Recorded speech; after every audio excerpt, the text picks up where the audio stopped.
देखिए, आजकल हर आदमी अपने इन्वेस्टमेंट का अच्छा रिटर्न चाहता है, लेकिन क्या आपने कभी ऐसा सुना है कि किसी ने पैसे इन्वेस्ट किए और उसको कुछ ही समय में उसके इन्वेस्टमेंट का डबल मिल गया। यह बात सुनकर ही अपने आप में फ्रॉड लगती है, फिर भी लोग इस प्रकार के झांसे में फंस जाते हैं कि 1 साल में 6 महीने में उनके पैसे डबल हो जाएंगे और वे शिकार हो जाते हैं फ्रॉड का। हेलो दोस्तों, नमस्कार। आज मैं आपके साथ जिस ऑनलाइन फ्रॉड के केस को डिस्कस करने वाला हूं, उसमें फ्रॉड होने का कारण ही यही है, लोगों का लालच। लोग लालच में पड़ कर के इन्वेस्टमेंट करते हैं और कम समय में अपने पैसे को दुगना करना चाहते हैं, जिसकी वजह से साइबर क्रिमिनल्स इसका फ़ायदा उठाते हैं और उनके साथ एक बड़ी ठगी को अंजाम देते हैं। तो चलिए सबसे पहले इस पूरे केस को समझते हैं। बेंगलोर की रहने वाली एक 52 वर्षीय वुमेन बिजनेसमैन के मोबाइल में एक मैसेज आता है कि क्या आप घर बैठ करके पैसा कमाना चाहती हैं। आपको केवल यह करना है कि आपको बताए गए YouTube चैनल्स को लाइक करना है, जिसके बाद आपको हर लाइक के कुछ पैसे दिए जाएंगे। इनिशियली इस महिला ने इस प्रकार का काम करके 10,000 रुपये तक के कमाए, जिससे उनका कॉन्फिडेंस बढ़ा और वे और ज़्यादा काम करके इस फील्ड में पैसे को कमाना चाहती थी।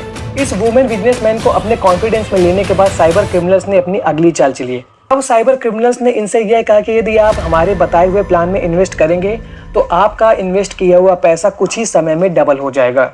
क्योंकि महिला साइबर क्रिमिनल्स के साथ काम करके पहले ही 10,000 रुपये कमा चुकी थी, इसलिए उनको ऐसा लग रहा था कि उनके साथ जो भी घटना हो रही है वो बिल्कुल रियल है।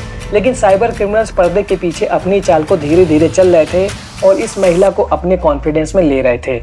इसके बाद जब महिला साइबर क्रिमिनल्स के द्वारा बताए हुए प्लान में पैसा इन्वेस्ट करने के लिए राजी हो गई, तो उनको एक टेलीग्राम ग्रुप में ऐड कर लिया गया, जहां पर पहले से ही लोग ऐड थे और वे इस बात की श्योरिटी दे रहे थे कि हमने इस प्लान में पैसा इन्वेस्ट करके अपने पैसे को कम समय में डबल किया है। अब महिला को यह लग रहा था कि उनके साथ जो कुछ भी हो रहा है वो बिल्कुल सही है और वे मनी मन यही सोच रही थी, सब कुछ सही है, सब चंगा सी।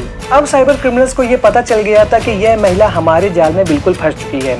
इसके बाद इन्होंने इस बिजनेस वुमेन से धीरे धीरे करके उनके द्वारा बताए हुए अकाउंट में 2.7 करोड़ रुपीस के आसपास ट्रांसफर कराए। कुछ दिन के बाद साइबर क्रिमिनल्स ने महिला को यह मैसेज भेजना शुरू किया कि आपने अपने पैसे का डबल अमाउंट रिसीव कर लिया है। ऐसे मैसेज लगातार उस महिला को आ रहे थे, जिसको देखने के बाद महिला को यह लगा कि शायद उनके साथ साइबर फ्रॉड हो चुका है, क्योंकि उन्होंने अपने द्वारा इन्वेस्ट किए गए पैसे का 1 रुपये भी रिटर्न प्राप्त नहीं किया था। अब इस महिला ने जो काम पहले करना था वो अब किया। इन्होंने अब अपनी बुद्धि का यूज़ किया और बिना देरी किए इमीडिएट पुलिस को इन्फॉर्म किया। पुलिस ने बहुत अच्छा काम करते हुए जिन जिन अकाउंट में पैसे को ट्रांसफ़र किया गया था उनको सीज कर दिया। मैंने जब इस वीडियो को रिकॉर्ड किया था उस समय पुलिस 2.7 करोड़ में से 1.7 करोड़ रुपीस साइबर क्रिमिनल से रिकवर करने में सफल रही थी। अब इस पूरी केस स्टडी को समझने के बाद इस प्रकार के साइबर फ्रॉड के केस से बचने के लिए हमें जिन बातों को ध्यान रखना बहुत ज़्यादा ज़रूरी है, आइए उनको समझते हैं। सबसे पहले हमें लालच में पड़कर किसी भी प्रकार के प्लान में इन्वेस्ट नहीं करना चाहिए। इनिशियली इन मैडम को 10,000 रुपये का फ़ायदा हुआ, जिसके बाद इनको कॉन्फिडेंस आया और इन्होंने बिना किसी पेपर वर्क और सिक्योरिटी के अपनी मेहनत के 2.7 करोड़ रुपीस का इन्वेस्टमेंट कर दिया।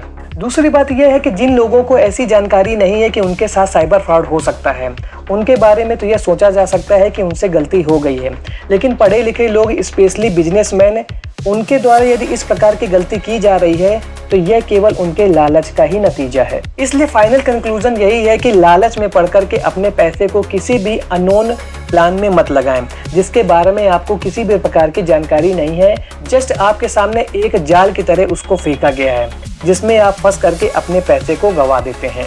इस केस में सबसे अच्छा काम यह किया गया कि फ्रॉड होने के बाद बिना देरी किए पुलिस को इन्फॉर्म किया गया और पुलिस की भी तारीफ करना बहुत ज़्यादा ज़रूरी है कि उन्होंने बिना देरी किए जिन जिन अकाउंट में पैसे को ट्रांसफ़र किया गया था उसको सीज कर दिया, जिससे यह फ़ायदा हुआ कि स्कैम किए गए पैसे का एक बड़े अमाउंट को पुलिस रिकवर करने में सफल रही। जब भी आपके साथ किसी भी तरीके का साइबर फ्रॉड हो जाता है तो आप बिना देरी किए हुए national cyber crime helpline number 1930 और www.cybercrime.government.in पर अपनी कंप्लेन को इमीडिएट दर्ज कराएं।